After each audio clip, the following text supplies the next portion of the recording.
Buenas tardes, con la bienvenida. Good afternoon. We welcome the foreign correspondents in the room, and now we begin the press conference on the present situation and the increased aggression of the government of the United States. With us here, 25 foreign correspondents from 14 media of 9 countries and representatives of the national media. This conference is being broadcast through Cuba Visión Internacional, and Canal Caribe. I now give the floor to the member of the Political Bureau of the Central Committee of the Communist Party of Cuba and Minister of Foreign Affairs, Bruno Rodríguez Parrilla. Minister, you have the floor, please. Good afternoon. On July 11th, that is Sunday last, in Cuba, we witnessed the combined impact of a peak number of cases and fatalities during this COVID-19 pandemic. The consistent impact on the national health system and its effect on the lives of millions of Cuban citizens and their families, as well as the scarcities caused by the economic difficulties, particularly felt during these 2 years, aggravated by the deliberate tightening of the blockade against Cuba and the impact of the pandemic under the economic international situation. The economic difficulties that are being faced by our country nowadays have multiple effects and dimensions of an objective nature.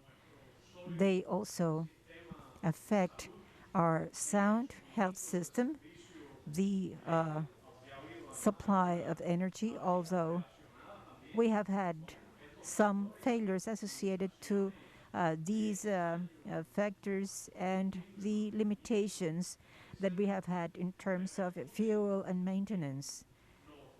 All of these have had an impact on the supply of food, medicines, the lack of supplies, people queuing up, and the difficulties that our people know better than anyone else because they are part of their everyday life.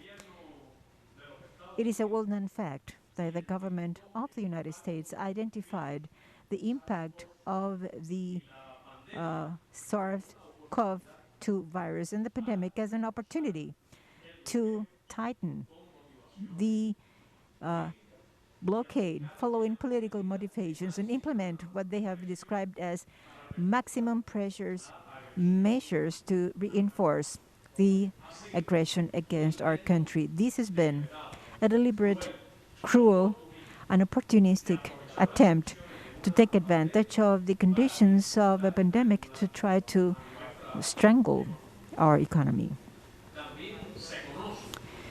It is also a well-known fact that the government of the United States has historically allocated, particularly in the last few years, hundreds of millions of dollars to interfere in the internal affairs of Cuba, to interfere in our internal affairs and attempt to promote a political opposition at the expense of generating disorder and instability with a failed purpose of fracturing the constitutional order, the social consensus, the conditions of stability, tranquility, and citizens' safety and harmony our people live in. And for that, they have resorted to high-tech tools, powerful, sophisticated tools. And in this unbalanced world, they have almost a monopolistic control over all of them.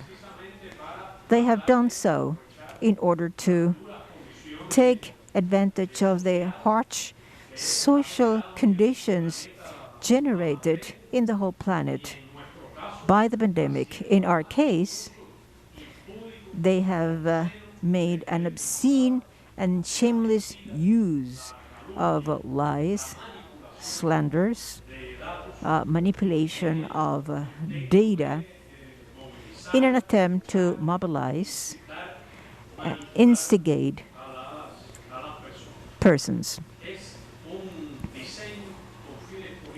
It is a design that follows political purposes. The U.S. imperialism has been long working on that. They have increased their funds for that purpose in the last few years. During the presentation of the resolution against the blockade on Cuba, overwhelmingly approved by the UN General Assembly on June the 23rd.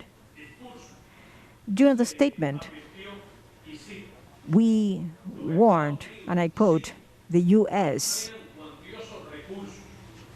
is allocating numerous resources, social labs, and high-tech tools to carry out a campaign aimed at discrediting Cuba by resorting to lies and data manipulation. On June the 23rd already, we had received information, and this was obvious for those who follow digital networks and data, that on that very day marked the beginning of a powerful media campaign. The U.S. government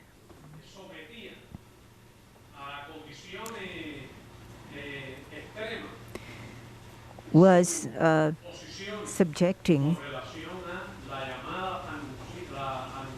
or was presenting their extreme standings regarding their opposition towards Cuba, generating obstacles imposed by the former administration.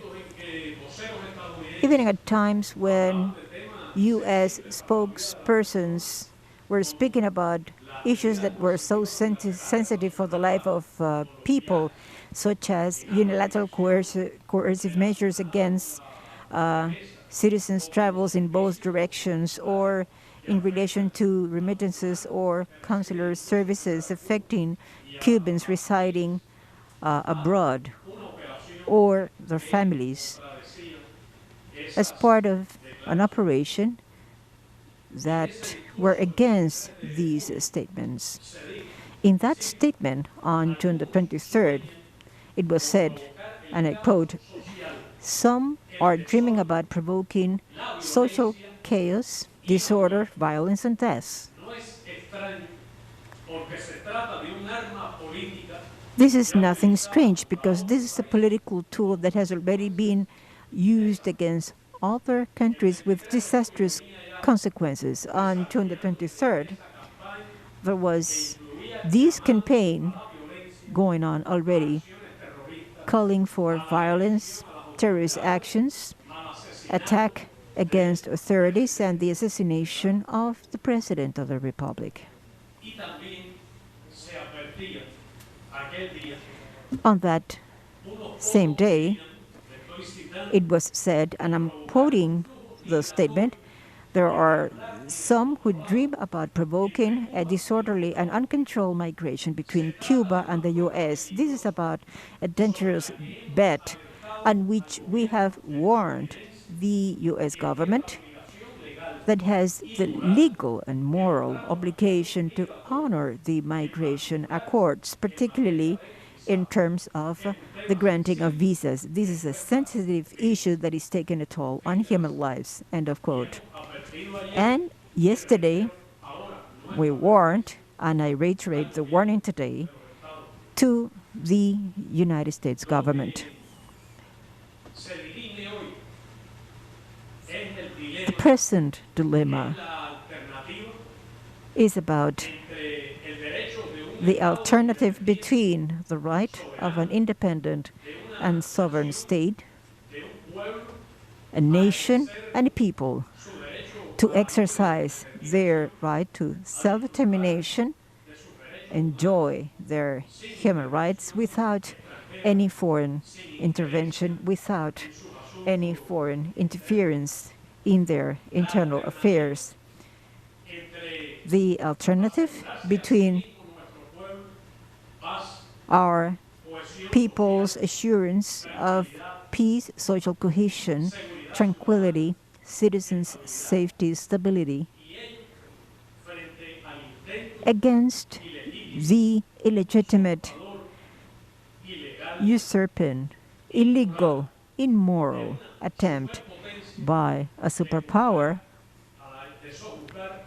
to submit the rebel island and decide upon our destiny. The dilemma is between those purposes and the wild actions by a superpower that is jeopardizing international peace and security, independence, and the sovereignty of all states in the planet without any exception, and endangering the liberties of their own systems by trying to bring about a change of regime and try to alter the constitutional order that was overwhelmingly approved by our population through a universal, direct, and democratic referendum. Yesterday, as well as in former days, some U.S. politicians have expressed themselves with an insuperable cynicism, political manipulation, and hypocrisy. President Joseph Biden issued a communique, and I quote,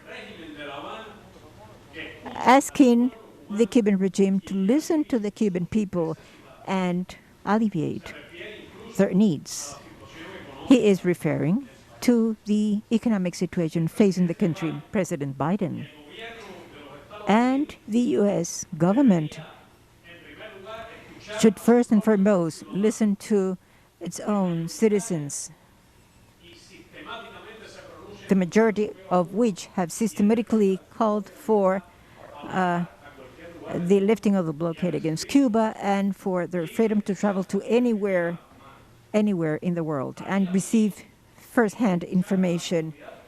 He will do well by listening to the international community, calling for it all the time, every year, in a tangible way, in a switchboard, reflecting the decisions of all the countries of the world, calling for the lifting of the blockade.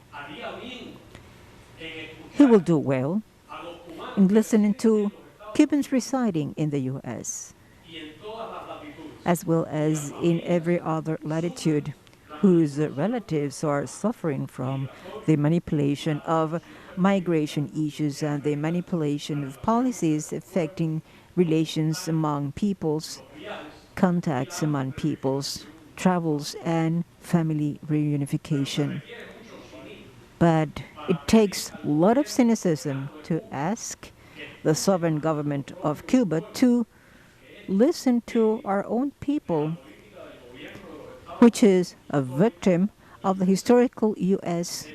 policy towards Cuba, its present policy towards Cuba, the policy applied by the Donald Trump, the 243 unilateral coercive measures he adopted, particularly during the last 2 years of his mandate, and the more than 250 measures he applied with a deliberate, cold, and opportunistic way, taking advantage of a pandemic that brought about sufferings even for the U.S. people to try to strangle the economy of Cuba at the cost of hampering the prevention, the treatment, and the immunization of our own citizens against the COVID-19 disease. President Biden will do well in listening to the overwhelmingly expressed decision of our people who have called in every possible way for the end of the blockade that is affecting all Cuban families. If President Joseph Biden would have any interest or any honest concern and would want in any way to alleviate the difficulties facing the Cuban people created by the policies implemented by former governments and the policy that has so far been implemented by his own government, he could take executive decisions, he could take a pen and by merely signing a document could significantly and substantially modify this policy without waiting for anything else, without requiring any legislative vote, and modify substantial aspects of the blockade, including those which provoke greatest damage and affect the most the confrontation of the pandemic by our nation. He could urge the U.S. Congress, and this would be nothing new, to lift the blockade, to adopt legislative initiatives in this regard.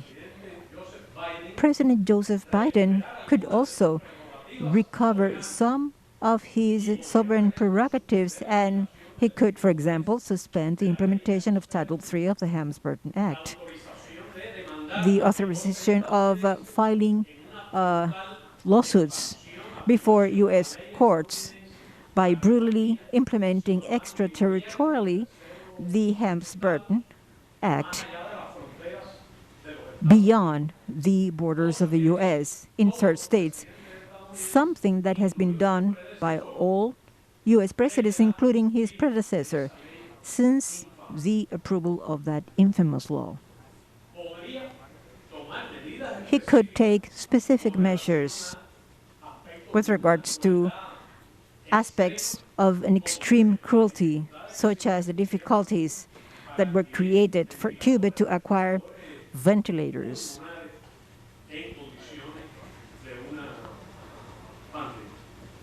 In the midst of the pandemic, the strengthening of the siege policy of economic suffocation against our country in the midst of the pandemic is taking place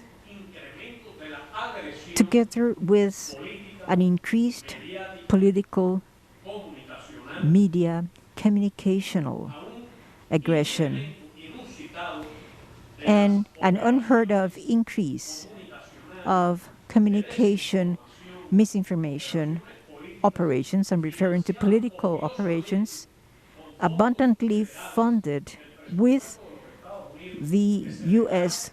budget, which are publicly declared, accounting to millions, tens of millions every year, without including the tens of undercover funds that are also used to finance these campaigns. The behavior of the U.S.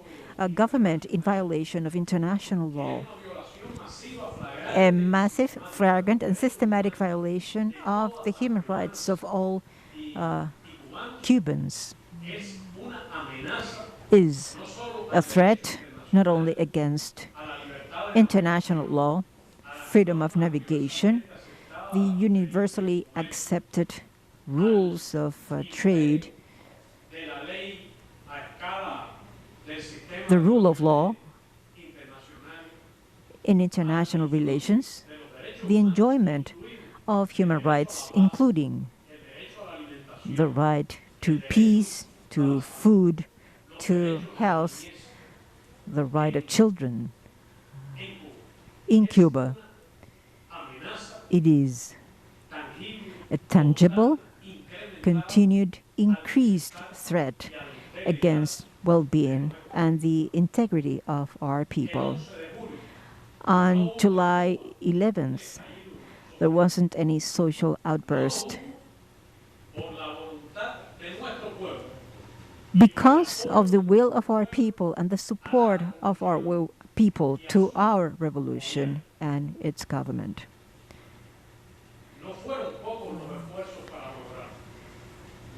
The efforts to achieve that were not just a few. We couldn't criticize the U.S. for having done so little, sometimes in a covert way, and sometimes openly. They have been instigating and calling for social outbursts and working shamelessly and undercover to bring this about. On July the 11th, there were disturbances and disorders in a very limited scale. Taking advantage opportunistically the difficult conditions facing Cubans at present, which I have described, which cannot be compared to the conditions existing in many countries in this planet today. It is a truly shameless action, the fact that some U.S. spokespersons said that the Cuban people were calling for vaccination and assistance for COVID-19 patients. In Cuba, we do not see collective grades as we have seen in the state of New York. As images show, we have not seen any dead people on the streets, as it was the case for Guayaquil by the hundreds. We have not seen any corruption regarding the vaccination process, as the process that is involving the president of Brazil. We have many difficulties. The rate of infection, the amount of COVID-19 cases, the fatality rate that we have here in Cuba today cannot be compared to what is going on in the rest of the planet, even among the most developed and rich nations in the world, including Western Europe.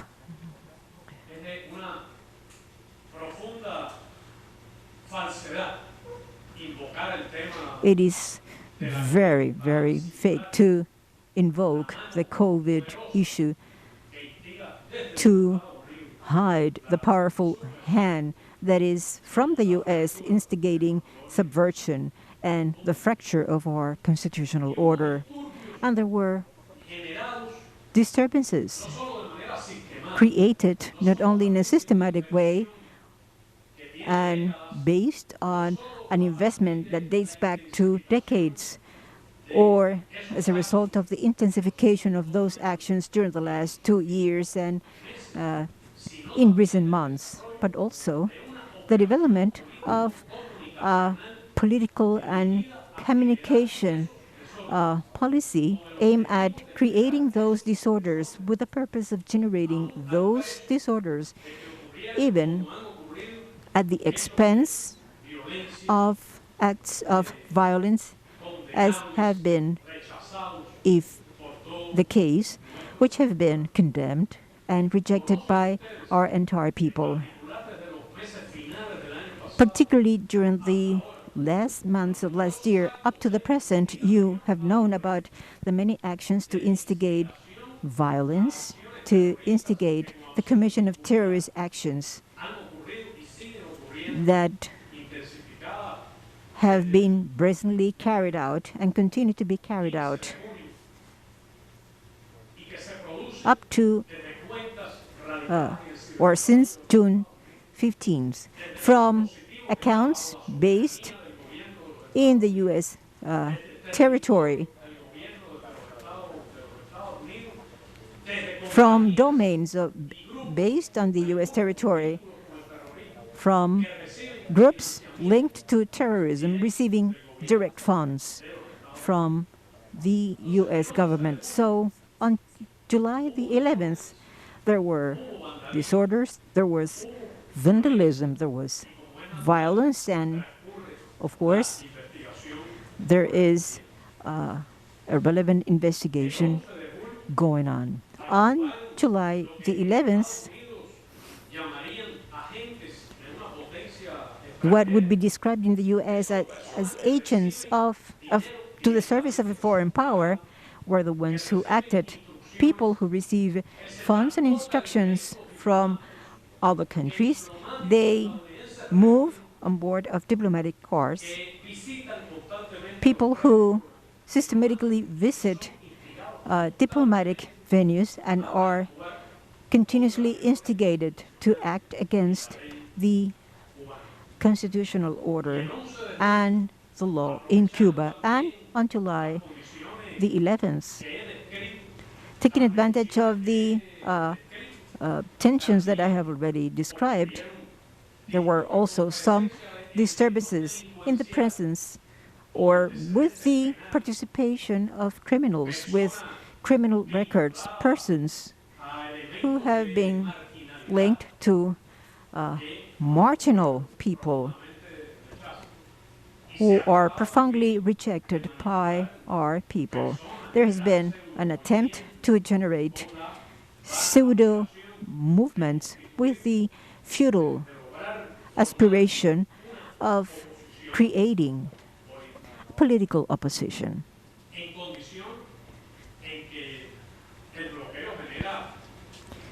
In a situation where the blockade generates damages that affect the life of every person, this operation, funded by millions from the U.S. government, worsened after June 15th. So I accuse the U.S. government of being directly involved and have a serious responsibility for the incidents occurred on July the 11th. And once again, I warn that that government would be responsible for any consequence derived from this if they persist in the policy of trying to suffocate our country and instigating irregular and disorderly migration between both countries, or the permanent instigation by some senator of the state of Florida to send naval units in order to create provocations, to dispatch flotillas, or to deploy naval units in areas close to our territorial borders. And I warn the U.S. government that its irresponsible behavior could have serious consequences damaging the national interests of both countries. On June the 15th, there was a call, SOS Cuba, launched from New York using agents paid by the U.S. government who have committed illegal actions here in Cuba. They did so with their physical presence in areas nearby the UN. They promoted this hashtag to try to hamper the decision by the UN General Assembly against the blockade. But its impact was null. That campaign was dismantling. Shortly before it was created, it was crushed by the international call and by the predominance in the network of the willingness of Cubans living in the U.S., Cuban Americans, and every other citizen in the world calling for the end of the blockade. During that call, the success was to register 29 persons in Facebook. the call to put up a protest at the UN of the launching of the label, the motto used in the digital networks, the so-called hashtag, was made by an American company based and registered in Florida. Curiously enough, it received the validity certificate by the State Department in Florida. Those who followed the electoral fraud in the year 2000 in Florida, the situation at the voting polling stations, you would remember the role played by the State Department in Florida at that moment. Therefore, I accuse the Republican government of Florida of being involved and financing this process. Here you have the copy of that certificate out of a mere coincidence. Curiously enough, this happened on June 15th, 2021. This was granted by the Division of Corporations of the State Department in Florida the same day when they received the certificate in order to receive state funds. On that same day, that same company launched the hashtag SOS Cuba. Its corporate division formally accredited this company, and they received the corresponding payment and gave them legal recognition. Although the virtual is prevalent in this world, its address is 1535 Lenox Avenue, apartment number 1, Miami Beach, the Florida code 33139. This was not a hashtag created in Cuba. This was not a movement emerged in Cuba. This instrumental company for the implementation of the U.S. government Cuba policy works to articulate a group of well-financed companies with high technologies that is financing and supporting from the technological point of view, supporting from the point of view of social labs with the participation of sociologists, psychologists, and communication experts. A limited group, but very influential group in Florida, as well as in the virtual world, in the digital networks, a handful of means which control data flow, always mendacious and politically motivated, a deceitful flow by violating the codes of the U.S. platform that hosts them and make a discourse.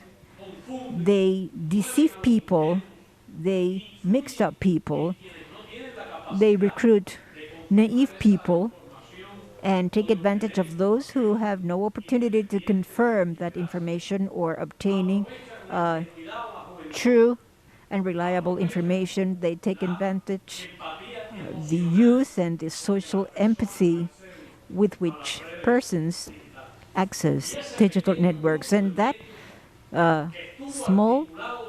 this handful of groups which played a significant role in the campaign of Donald Trump in Florida,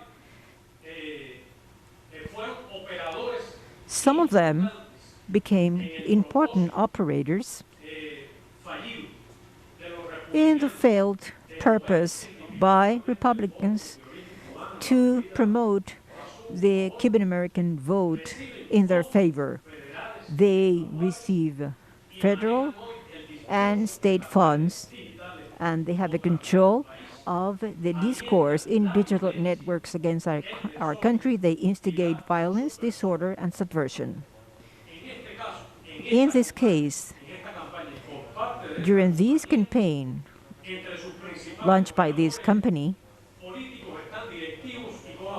their main operators are collaborators of ADN Cuba or DNA Cuba, an institution created by the U.S. government and financed by U.S. aid.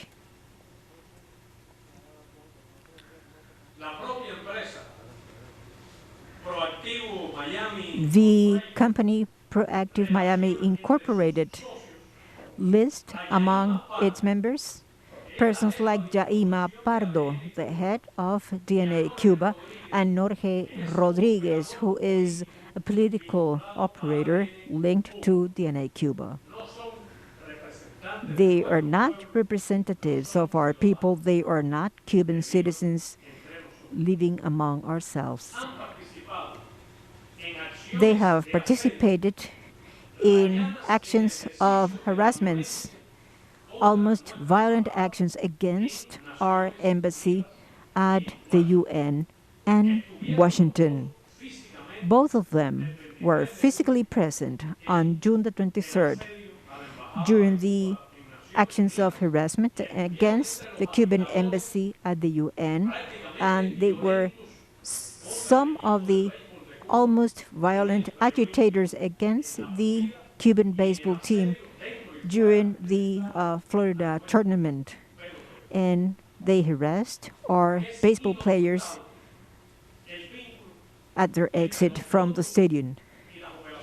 There is an obvious link between the funds given by the U.S. government and these operators. As from July the 5th, that media laboratory operating from Florida launched a campaign through Twitter calling for a humanitarian intervention in Cuba. The whole planet knows what a humanitarian intervention is all about. Those who are calling for a humanitarian intervention in Cuba should know that they are not only violating the laws of the countries from which they carry out these actions, they are also violating our own laws. To ask for an intervention, humanitarian intervention in Cuba is like asking for U.S. military intervention against Cuba, as established by our codes and our laws. Humanitarian intervention, as I said yesterday, was what really occurred in Yugoslavia in 1999. The NATO bombings against TV studios and civil targets in Belgrade. This was a humanitarian intervention without any authorization by the UN Security Council. The invasion against Grenada. The military U.S. intervention against Grenada was also a humanitarian intervention. So on June the 5th, they strongly launched the hashtags humanitarian intervention to Cuba and humanitarian channel to Cuba. I do not know if somebody advised them. I do not know that there was an irrefutable evidence that they had no success that make them decide on July the 9th, decided all the alternatives. There were tens of accounts that moved in favor of these actions using inorganic tools like robotic tools. And as is shown in the image that you have just seen, or the previous one, this is a handful of accounts. These were the leading prolific accounts that are calling for the humanitarian channel, calling for SOS Cuba, SOS Matanzas, and Cuba Hurts.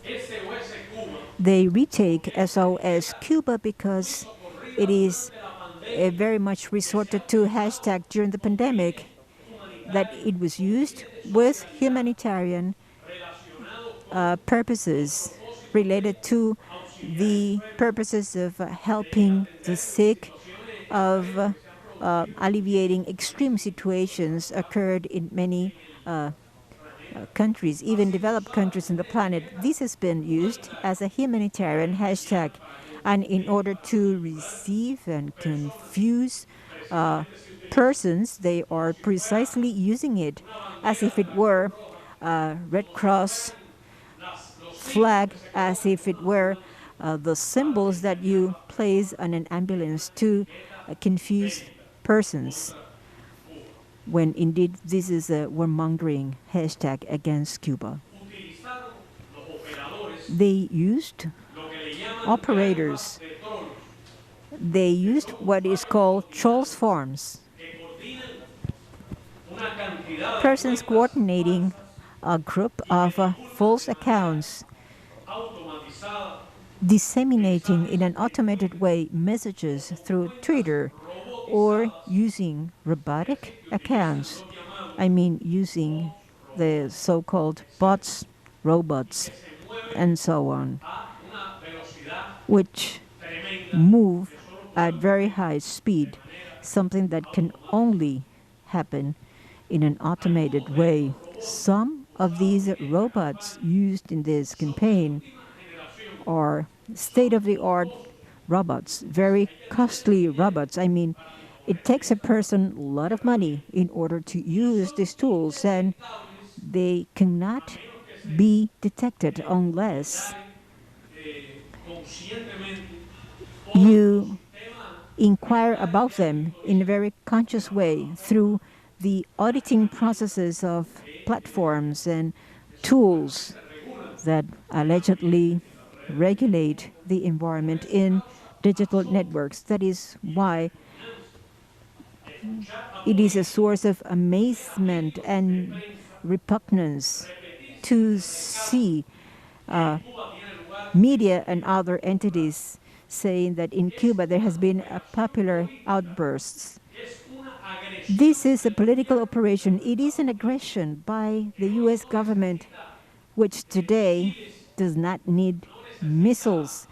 Today they do not need the Marines. They have a huge capacity to carry out unconventional war actions in a virtual world. The U.S. has created a special command for cyber war, for the war in cyberspace. They turn fabulous tools that would otherwise be used to promote education to militarize the outer space and also the digital space, which is the cyberspace. Let's look at some data. According to a measurement made on July 8th and 9th, using the online tool hashtag org, revealed that the most proliferous users of hashtags humanitarian channel SOS Cuba and SOS Matanzas operate 3 hashtags and are also working in coordination with assets with Proactive Miami Incorporated, Bruno Rodríguez and Jaima Pardo. On July the 9th, they carried out coordinated actions to provide volume to the hashtag SOS Cuba. In an artificial way, there was an abandonment of the humanitarian campaign issue, and their main objective became to achieve a great support in hashtag SOS Cuba and SOS Matanzas, something they had been incubating during previous days. The volume of access of SOS Cuba hashtag is 16 times higher. It multiplies by 16 times the access to hashtag Cuba, something that doesn't happen in digital networks unless there are deliberately designed operations using high tech. This is something unheard of in the tradition of the so-called community interested in dealing with Cuban affairs through digital networks. The fact that this hashtag has achieved a world preeminence in digital networks in the so-called world trends. The trending topics, as it is called in English, is a result of an inorganic action carried out from the U.S. territory with the support of trolls, digital means in Florida, activists, automated systems, used deliberately with very costly tools precisely to turn a message into a trending topic in the world. This is a gross violation, a brazen violation of the community policies, as they are called. I mean, the regulations applied by the Twitter platform, particularly those related to these messages which are called spams, and the policies to ban and prevent or abort the manipulation of the platform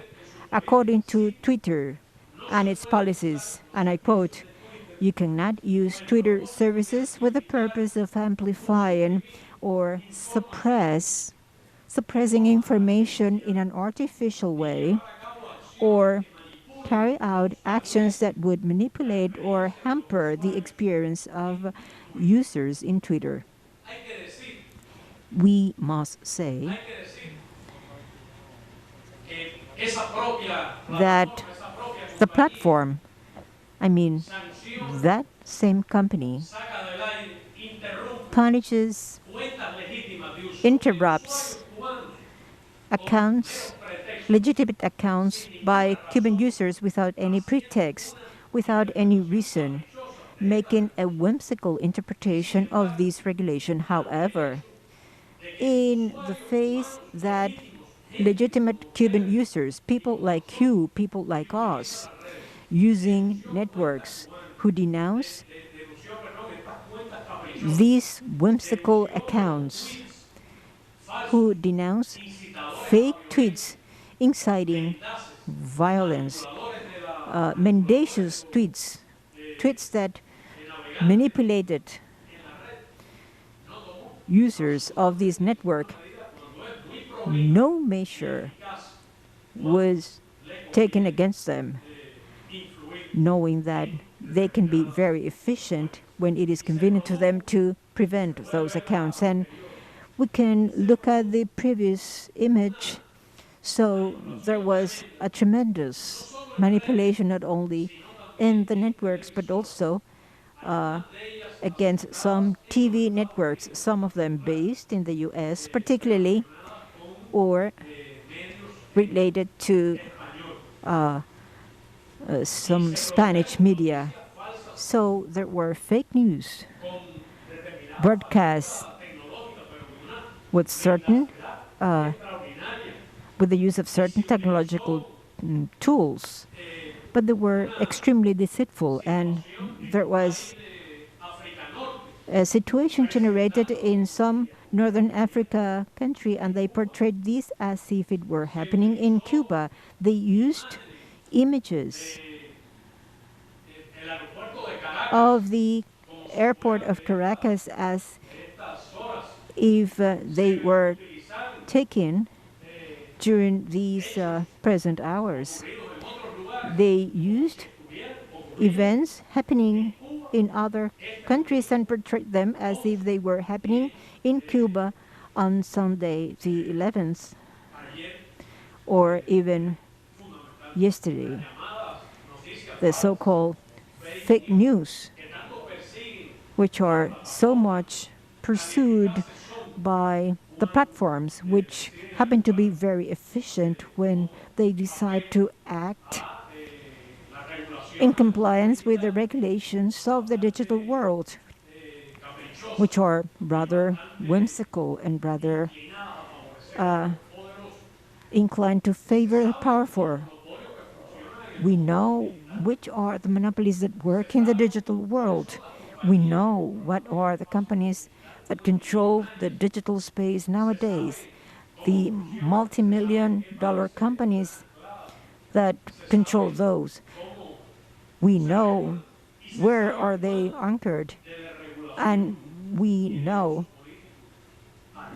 how they can do these things in a political motivated action. The tolerance by the U.S. government and these companies with regards to the campaign against Cuba is scandalous, and I challenge them to adopt measures to stop this in the networks they control. This is a compulsive replica. This is an artificial amplification of the SOS Cuba hashtag with high-tech combined systems, combining bots and trolls, as we have documented in real time in the networks on July the 9th. These unauthentic accounts could be the paradise for any internet user. By replicating any information published by this hashtag in a matter of minutes, I can show you images taken in real time of the way in which these accounts move, and I invite you all who are connoisseurs of the networks, who are very skilled, whose thumb fingers are used to act very quickly, to try to replicate those rates, and you will have to recognize it is impossible to do it with a human hand. These are done by artificial systems. And I denounce that the company Twitter never activated, despite of the denunciations it received, their anti-spam systems, nor has it blocked up until this very moment any of these accounts, despite the denunciations filed by many users.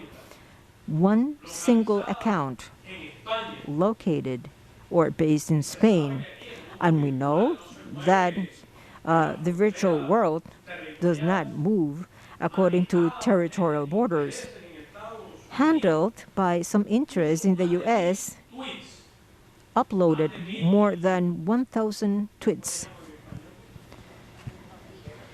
They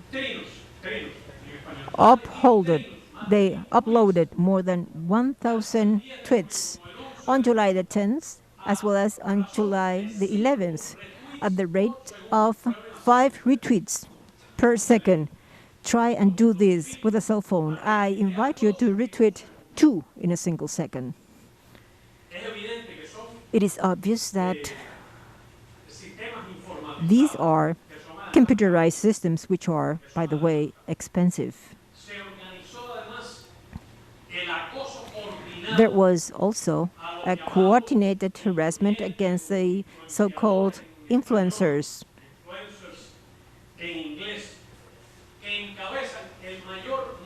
who had the biggest number of lists in Twitter. They were under pressure, they were under harassment. Part of them did. And these included artists, some of them of renown, journalists of renown at several latitudes. They all suffered from harassment. These tactics has been well documented, and we have the evidence, and it was denounced by Cuban users in Twitter. And Twitter did not act then, nor has it acted right now in the face of the infringement of the community policies of the platform, as they call it.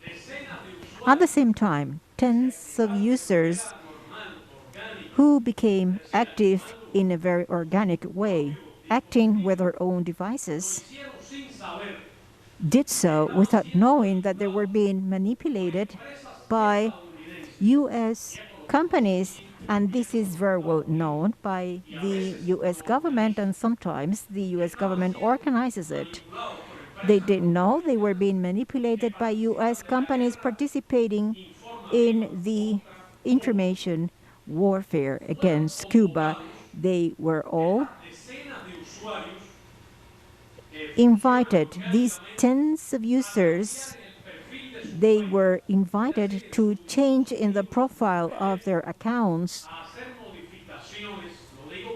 to introduce modifications. I tell these to all those who use their thumb fingers less. They were forced to introduce changes in the profile of their accounts in order to modify the geolocation, the geographic location from which they were acting, in order to indicate that they were acting from Cuba, from a Cuban territory, to deceive the public opinion, to deceive the community of the internet. They were urged to change their geolocation profile in order to give the appearance that they were citizens sending their tweets from Cuba, to generate lies in the network and to create the fantasy that there was a social outburst that was being explained in the digital network that was in fact not happening in Cuba, but in the very expensive servers of the American companies that are sponsoring this digital operation with political purposes against Cuba.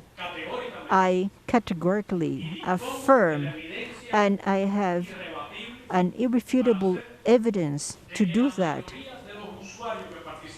that most of the users who took part in this campaign were located in the U.S. territory, and I challenge Twitter to give the lie to this or to confirm this. And I ask it to act to prevent that in compliance with the policies and the rules they have themselves established. They were manipulated for the geolocation of users to indicate that approximately 60% of users were in Cuba and in Havana.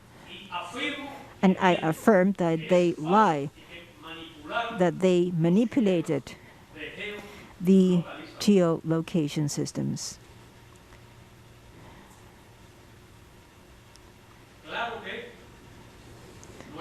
It is obvious that our people, in the exercise of their sovereignty, will act together with our government and our judicial organs in the implementation of our laws, in the enforcement of our laws, and we will do so taking into account, of course, the international law and the purposes that in the realm of communication, particularly digital communication,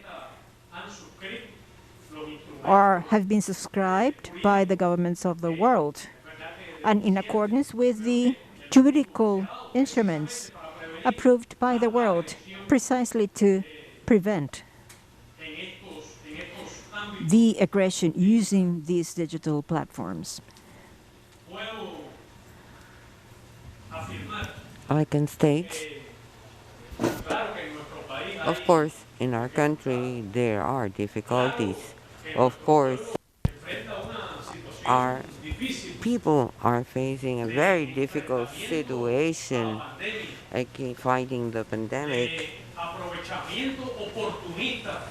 and using the pandemic opportunistically for this aggression of the United States against Cuba, an aggression that violates the practice of social networks and even U.S. regulations regarding devices, finance, high-tech devices that are not available for U.S.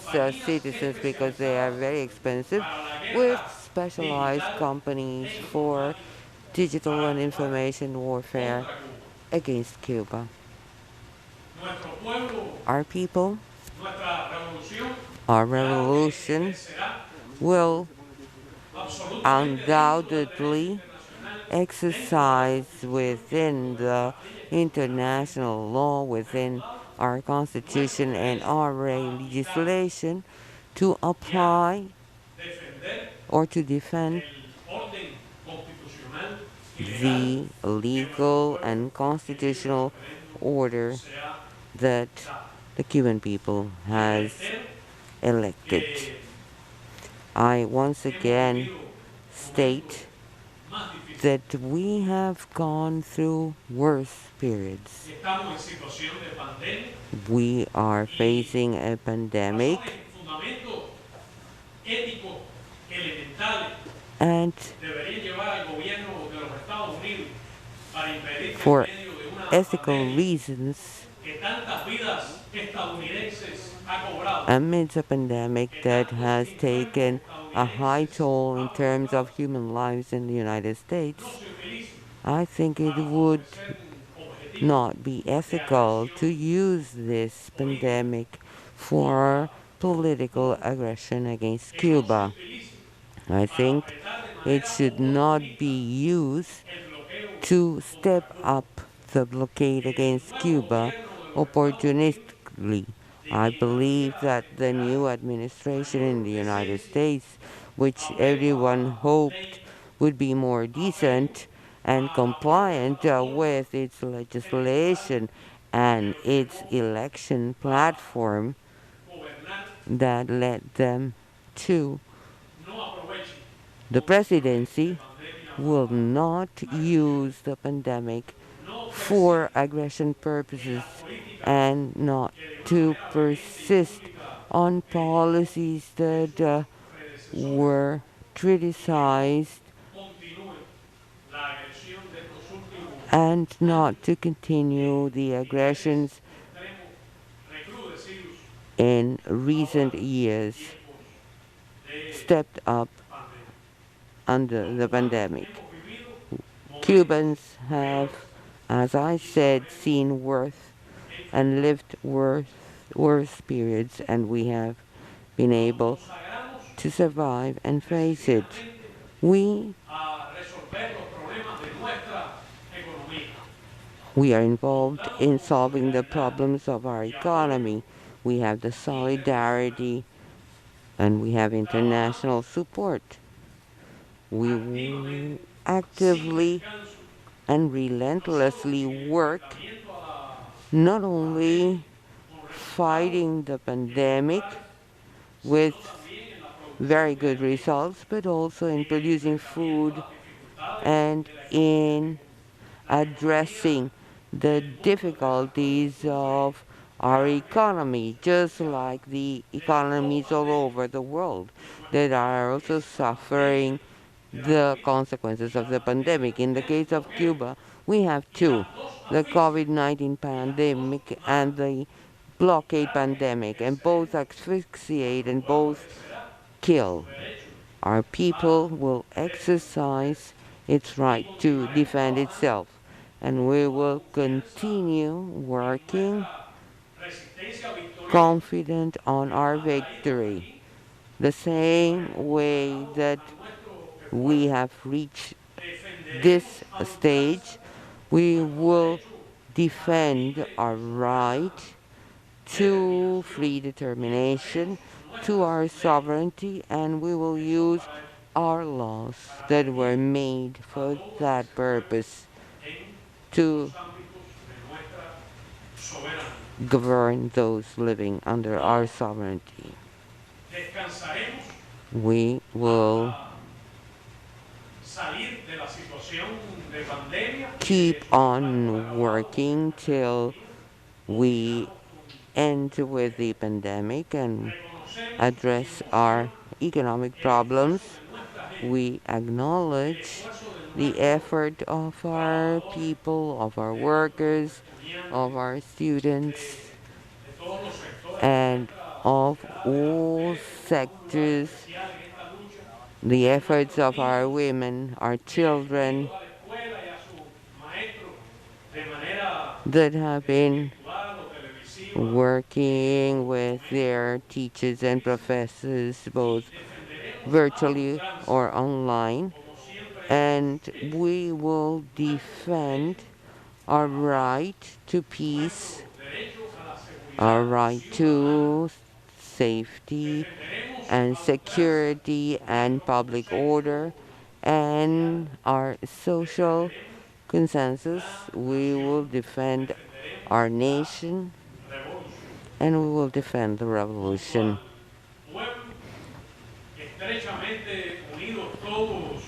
Closely linked to the people, the Cuban Communist Party, the revolutionary government, totally faithful to the memory of Fidel, to Raúl's leadership, and together with President Díaz-Canel, we will defend the truth and we will defend our people and the revolution.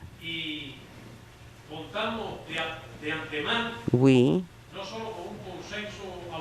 not only have an overwhelming support in our people, but also we have the persistent optimism and sacrifice of the people and their readiness to solve problems and move forward. It's not only a problem of resisting, but we need to resist and move forward despite the difficulties amidst the consensus and participation of all Cubans in the development of our economy and the purposes and objectives that our people in a sovereign manner have decided.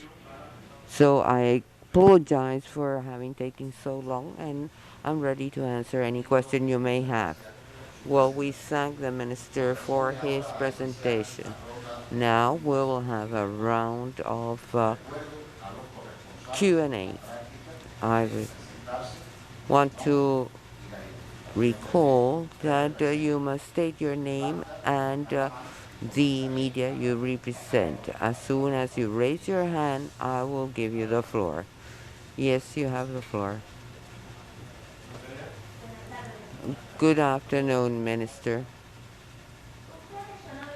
You mentioned, and President Díaz-Canel also mentioned that the country is under very difficult times, and that some of the people who protested did it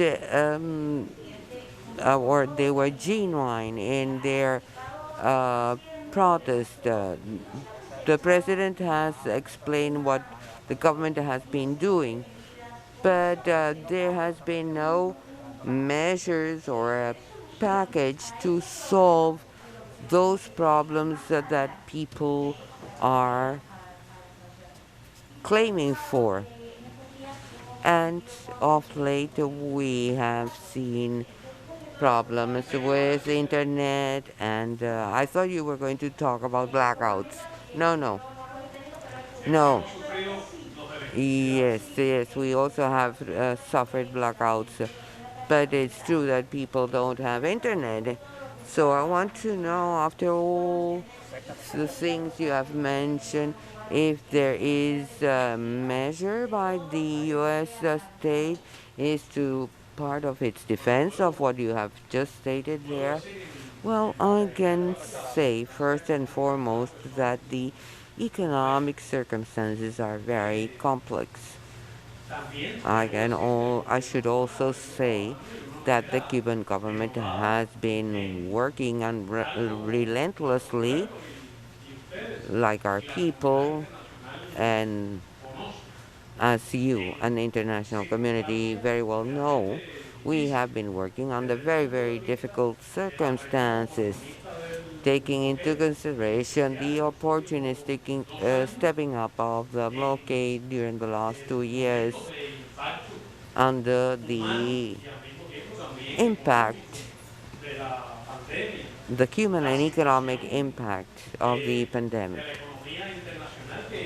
The situation of the international economy also has an impact on the Cuban economy, where tourism plays a very, very decisive and critical role. So it is true that the country is facing a very difficult situation. I think that the peculiarity in our case is the way in which problems are shared among all. We have seen those terrible images of how the pandemic is having a very bad impact on the poor people, people who have no opportunities. This we have seen even in developed worlds. This has not been the case of Cuba, not in the case of public health, nor socially speaking. And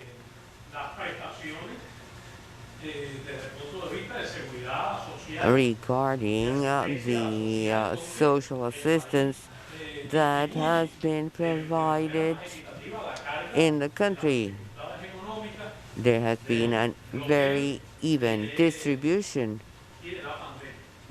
so as to face the impact of both the pandemic and the blockade.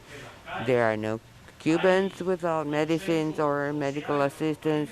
There are no Cubans dying of hunger. I think there is consensus on how the pandemic has been dealt with, and we regret each and every person who has been infected and those who have died, but we have one of the most effective health systems to fight the pandemic, and this has been acknowledged worldwide. Secondly, the Cuban economy is under very extreme impact with the stepping up of the blockade, using the pandemic as an ally,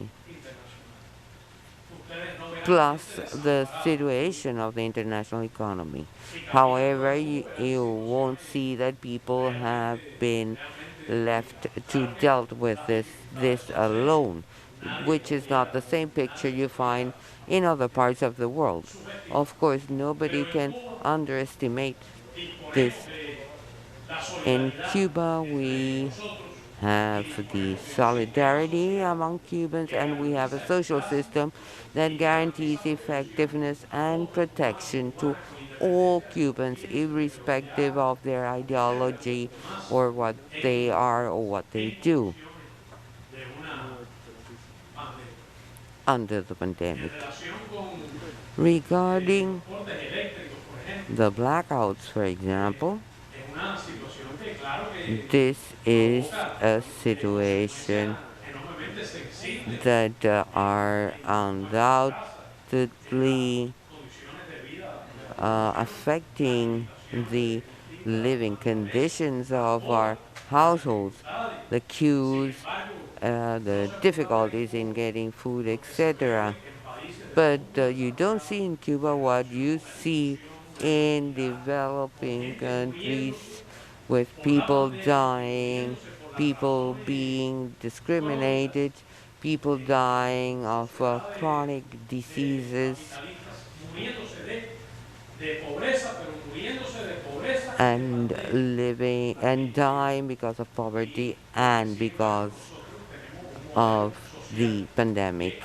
We do have a social system that even under the pandemic, people don't die. People get medical assistance, and the lethal rates in Cuba are among the lowest in the planet, which,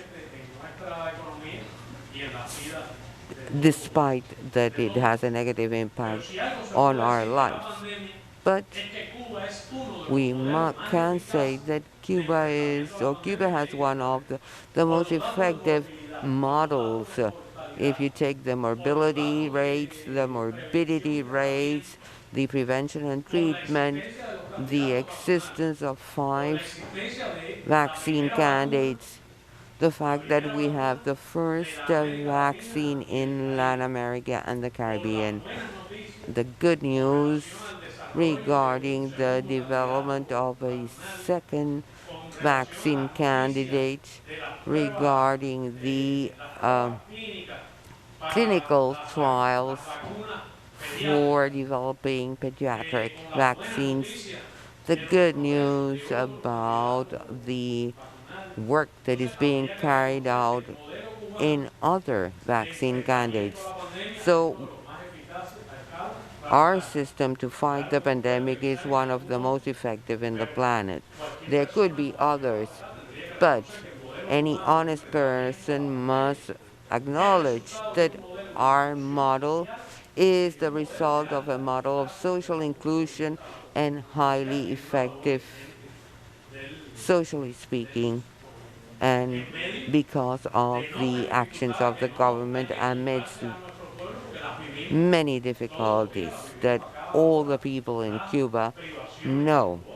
The shortages we have, the blockade, the damage of the blockade is huge, and it is a crime. It's according to the 1948 Geneva Convention.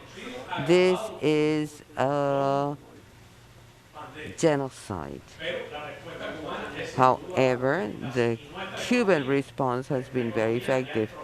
Our economy is an underdeveloped economy, an economy that faces many problems, but in very, very different conditions as seen in many countries, including developed countries. Regarding your question about internet and access to networks, well, the country is living a very complex situation. You are part of what is happening here. You have seen what is happening because you live here. Access to information is a right of our people. We have complex situation, not only in terms of access to internet, but also access to food. However, there is nobody here in Cuba that is dying of hunger like you see in other countries, including the developed world. We have had problems with electricity, we have communication problems, we have connectivity problems, and we are right now under a very complex situation. And it is true that we not only have had blackouts that has an impact on the networks, the servers, and telecommunications, but of course, we will not renounce the right to defend ourselves from any kind of aggression in any or at any level. And our response will be appropriate on the basis of consensus. But we are under a situation where there is not only obvious difficulties in terms of food, transportation, work, etc., though people or workers in Cuba have been provided social assistance and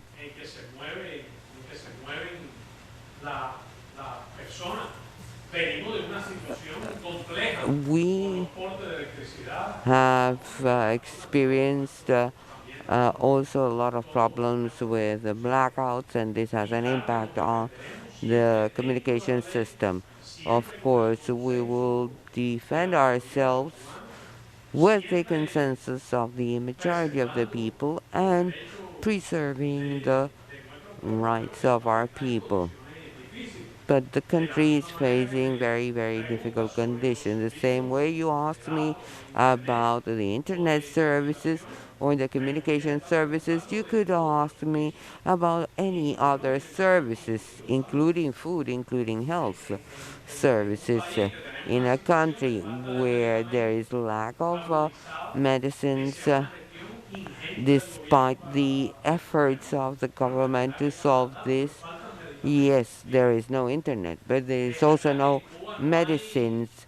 It is true that people are not dying of hunger, but there are food shortages.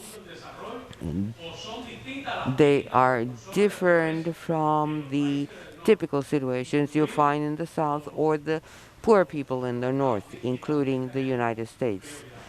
And we will always act in compliance with our legislation.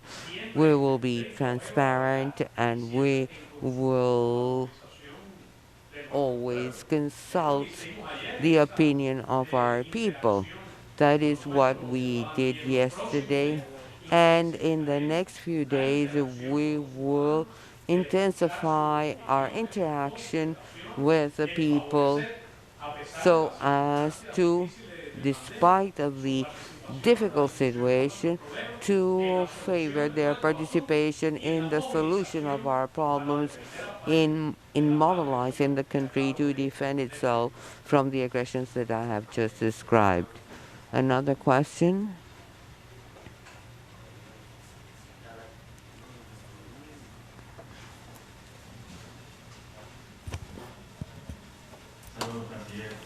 Greetings. I am Claridad newspaper from Puerto Rico. I have two questions. The first has to do with the U.S. government. I would like to know if, given the circumstances of the last few days that you have described, the Cuban government has been in touch or has established communication in the past with the Biden administration, any kind of communication as to what has been happening in the island, and what would be the position by the Biden administration. And second, I would also like to know, in general terms, we have seen in the media a campaign from the U.S. They are threatening to come in boats or in fleets down to Cuba. What would be the response by Cuba should this ever happen? There's certain level of communication with the United States. Of course, bearing in mind the relations among two states that have diplomatic relations. In a way, they treat the smaller ones. Both embassies are operational. I could not say that this is taking place normally. This is totally abnormal under discriminatory diplomatic measures that have forced huge restrictions on the Cuban diplomatic personnel in Washington to work under very difficult conditions, but we still keep a certain level of communication when it comes to the diplomatic level. Likewise, I have said before, the persistent interference of the U.S. Embassy in Havana in our domestic affairs, in spite of the complex situation of the stepping up of the blockade, the pandemic, and the economic difficulties. We have communication when it comes to the diplomatic level. I hope that the U.S. government, the Department of State, may take into account the international conventions, and they should act with a minimum sense of, they take a human approach, bearing in mind the situation of the world and also the situation in the United States and a situation in our country. There was a denunciation with regard to the persistent aggression coming from the United States. This is, of course, supported by the U.S. government when it comes to communication and ICT against Cuba. I have just denounced a true operation of aggression when it comes to communication in the digital field that is coming from the United States. territory against Cuba. These factors, of course, are present. We keep communication going among two states that have diplomatic relations in spite of our protest and in spite of the persistence of the blockade. Of course, it is difficult to understand how is it possible that a government that was elected on the basis of a platform including respect to the sovereignty of other states and international rights, with these elements related to Cuba within the initial election platform, acknowledging the right of Cubans, with critical positions in that platform to the atrocious policies against Cuba followed by the previous administration. But we still don't see the changes, to speak the truth. We see the political and aggressive operations as the one I have just described, and this is totally unpunished. And of course, you see the complicity coming from the U.S. territory. The pretexts to limit the work of embassies in both places that could be extremely helpful under these circumstances, of course, the aggression from the communication standpoint is also present. The atrocious approach as to what is happening in Cuba and the manipulation of what is happening. We have seen these being said by spokespersons. There's certain level of diplomatic communication. We have to wait from the U.S. administration to act with decency, and they should act in accordance with the international law as they promised during the election campaign to the U.S. citizens.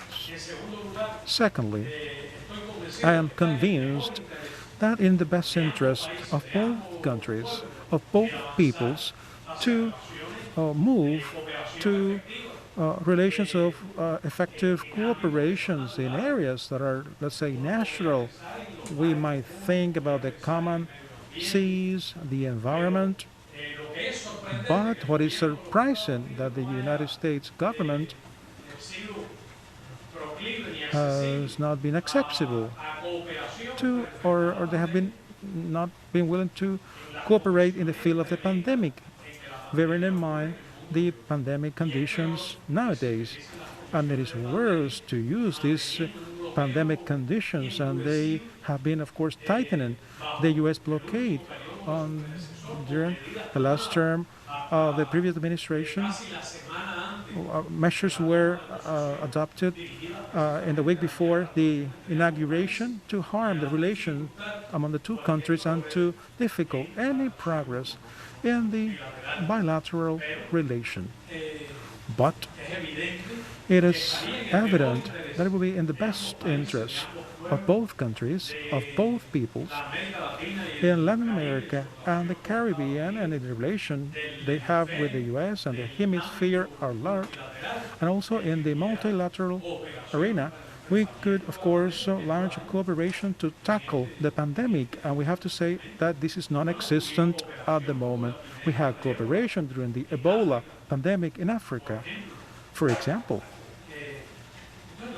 So the bottom line is that, understanding the way politics work in the United States, we have to realize that there is an effect of inertia to apply the policy that was so much criticized during the election campaign, but the electoral promises have not been kept, made to the voters in the United States who have a voice in this regard. And there's an inertia effect on this policy. And of course, it is even more immoral and cruel to maintain the stepping up of the blockade and the interference policy as this operation that I have just described, that is supported by the U.S. government. And of course, the U.S. government is also an accomplice when it comes to the political actions and the communication actions against Cuba. under these conditions of a pandemic. We have to understand that the U.S. government is a sovereign government and they can do what they deem best. And we shall defend our rights and our model, and we shall continue to make progress with the current policy, that is the Trump policy, or under any circumstances. You also asked the campaign that fleets may be coming down to Cuba or boats. This is, well, hypothetical, because they have been talking about sending down fleets or boats to Cuba. But I think that the U.S. Government may, of course, apply their own laws, and they shall respect their own standards. I hope that they respect also the international law. I hope that they do not repeat experiences that had tragic consequences in the past. So I hope that they respect their own laws and their own policies. Of course, Cuba is a sovereign state. Our people shall act with determination, but we know that there are difficult circumstances worldwide in the midst of a pandemic, and we hope that the U.S. government should adopt the necessary measures. I'm more worried about the measures that they might undertake. I mean, the U.S. government, based on the inertia effect that has been incorporated, because we are in July. The government was elected in January. Well, when it comes to the migration issues, the U.S. is supposed to abide to its own laws and objectives, and they have talked a lot about the need to guarantee a legal, ordered migration to protect their borders. They have taken extreme measures when it comes to migration. So it would be surprising that the very government of the United States would allow, with total impunity, they should encourage or urge or they favor actions to provoke incidents in the field of migration. Or they may apply policies that in the end they should be discriminatory when it comes to Cuban migrants. In short, I believe that it's in the best interest of the peoples of the United States and Cuba, and therefore they should be also in the best interest of the United States government to follow the policies that were part of their election campaigns and the ones they used to elect the administration, so that they can keep their electoral promises, and they might take into account the international circumstances, and therefore they should follow their own laws and regulations and the international law, and they should also be responsible. Any other question?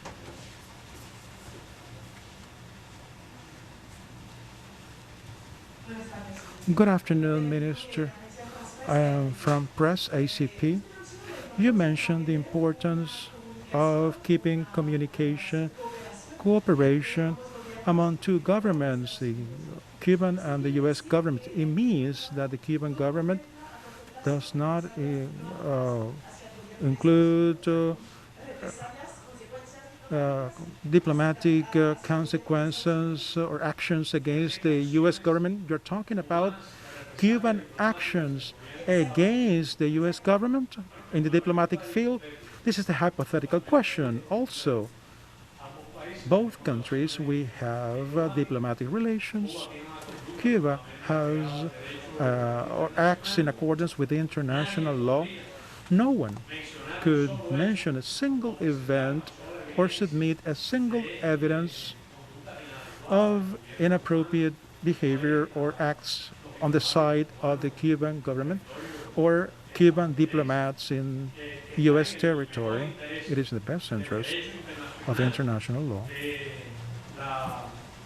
to apply the Charter of the United Nations and both governments that there should be respectful relations based on international standards and the national interest by the two countries.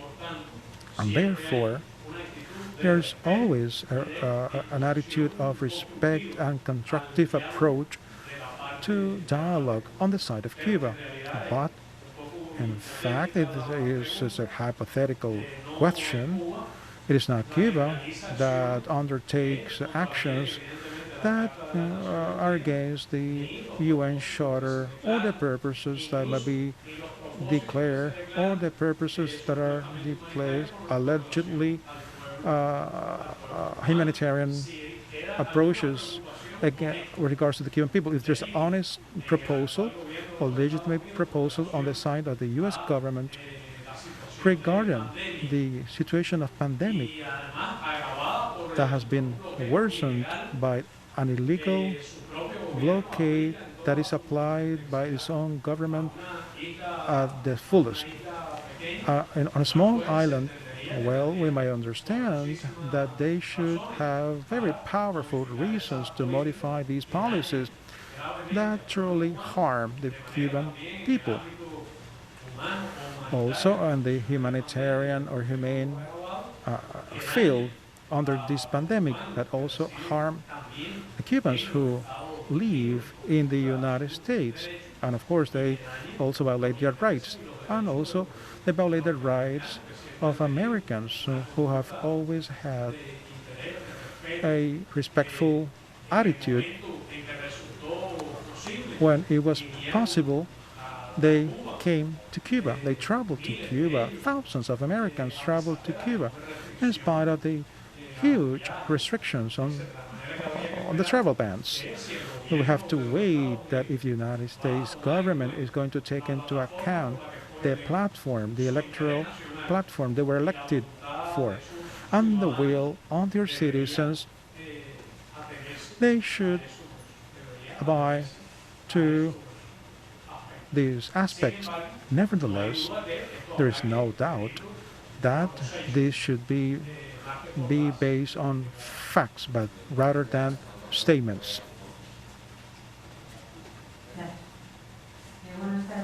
Good afternoon, from FA News Agency. Good afternoon. I would like to follow up on the response given to Andrea on the lack of internet access, their lack of medication and lack of internet access. It means that this blackout on mobile internet is not based on the will of the Cuban government. You talk about the United States, but based on the Sunday events, there are many other parts that have issued their statements, including the European Union, and you have a very important political dialogue agreement with the European Union. The EU has requested Cuba to let Cubans protest. On Sunday, people were detained.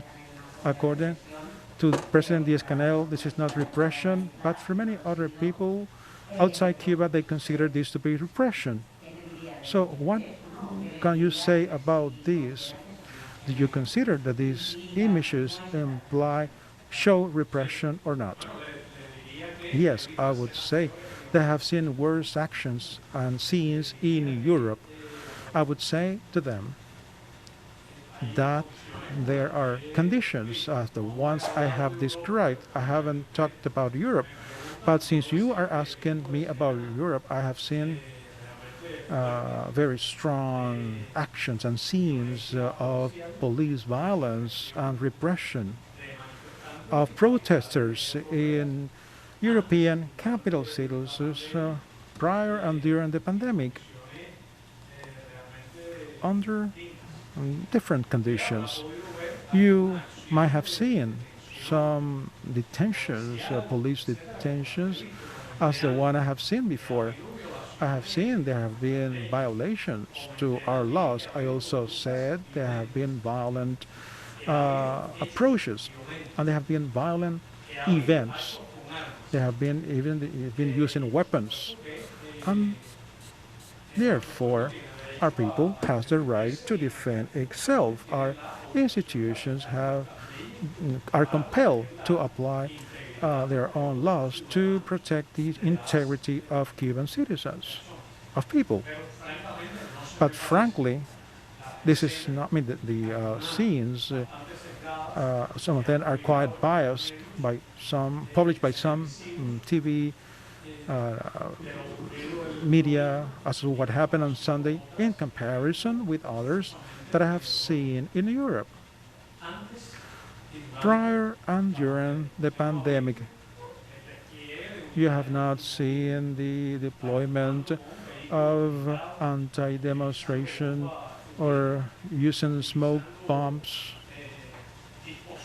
using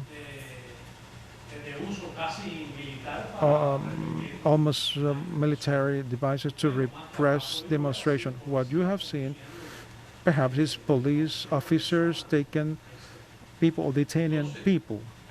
So first, I would like to talk about a fair standard. I have seen demonstrations in many places. Some of your colleagues, around 400 of your colleagues, were not treated well during the demonstrations in Washington, D.C. And not much was said about this by the European media. So I can say to you that it is true there have been breaches of the law or the constitutional order, but it has been limited, and we have been very moderated when it comes to the fulfillment of the law and the police forces. He's not in Cuba for 400 journalists were beaten, attacked. It is not in Cuba either, where there have been a repression like the one that happened in some European countries. But I must say that we shall apply our laws with all sense of justice, with all humanitarian precautions, and at the same time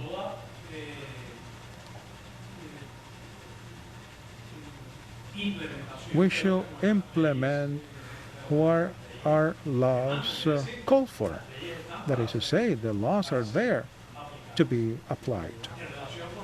With regards to the topics regarding to internet access, that you misquote what I've said before, perhaps you should take or read again your notes. But I can say to you again that in our country, as there have been blackouts, and I apologize to talk about electricity services, but a Cuban family with 8 hours of blackout have to feed the children. The conditions under which this is happening, I mean, they are very much interested in having the possibility to cook with electricity. But what I can say to you is that it is a situation that has been complex over the last few days. I would like to reiterate what I said before, that you could quote this more accurately. I would like to take the last question. Good afternoon, Minister García Ramírez. A pleasure. We're about to interfere with a very important TV show. Minister, I would like to ask 3 things very respectfully. First, if there is any way, if you see any change between the Trump administration with regards to Cuba and the current Biden administration, something that might indicate there is a difference between the Republican administration and this Democratic administration. Let's say if there's any hope in this regard. The second issue, Minister, a source of concern to us We can see this one by one because you mentioned three issues. Well, the first topic, there is a major difference when it comes to the electoral platform that led President Biden, to his triumph. What I can say is that it's an inertia effect of the policies, and right now they're applying against Cuba the same policy applied by the U.S. Government over the last 2 years in a very cruel approach, even during the pandemic. The other source of concern, the other question, please. The Sunday events, we believe that there is events that were Machiavellically organized. We saw the horrible face of marginal sectors that attacked our coverage from the press. They vandalized public stores or public events. We wonder if this has been organized, that is an ongoing soft coup that is expressed when they encourage these marginal sectors to demonstrate, and also it is seen on the news worldwide. It has to do with the fact that they want to hide two extraordinary events. The huge, colossal support that the world gave to Cuba just on the 23rd of June, 134 against 2. If they try to minimize or hide this as it was part of the past. The first country in Latin America and the Caribbean able to produce their own vaccines that could be made available to all our peoples. Does it have to do with this extraordinary success? I mean, the fact that they're trying to hide this or minimize this, I have a major concern. In this multidimensional war, they use sectors from the cultural sector, and they were able to become self-evident. Now they're using marginal sectors, criminals, people who throw stones and use sticks, and they vandalize phones. And it reminds us of the crisis of the 80s and 94. And on the other side, a double standard. They're very much concerned about their borders. They know what they're doing. There is any kind of awareness when it comes to focus on these marginal sectors that may lead to a new crisis. Thank you. No, I don't think we are about to reach a bilateral crisis unless it is in the interest of the U.S. government. But we don't have any data that this is the will. This is not what they have said publicly. This is a government that have been in office for a few months, but this should be enough to show in acts their support to some electoral promises or some antecedents that had to do with the triumph of the Democrats. It is true that on Sunday there were some events of this nature that had a limited scope with participation of a limited number of people. You could show to the world the scope of these events. You could, for example, when you use images of the people who were opposing these events, not to do so in such a way that might let people to think, I know that you do not do on purpose, but this might be misleading, and they might think they're protesting against the government and the situation in the country. I explain that several elements combined that participated in these facts, these events that had a very limited scope, and they have been solved locally. adequately with the minimum use of police forces. They are not similar to the ones that I was reminded of before. They're not similar to the events that unfortunately are shown on the press and on TV as to how repression is dealt with in this planet, not only in Latin America and the Caribbean, but also in the United States and Europe. We have seen many of these. And I said that has been the result, part of a political operation coming from abroad, has been manipulated at the digital world.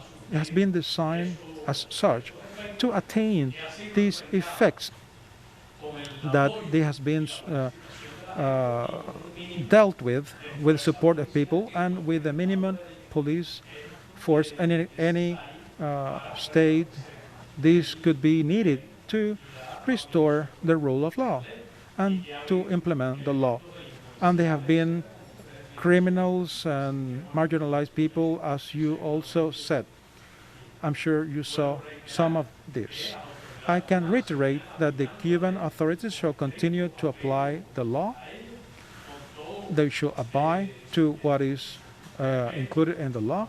We shall also respect the citizen rights with the moderation that is based on the strong foundations of a revolution, the wide consensus that we have, the almost unanimous international support, in the hope also that you also convey a true vision and that you convey what is happening in Cuba and not only show images that indicate that people do not understand very well. I trust that you might issue your opinions with objectivity and realism, and you should also abide to the truth.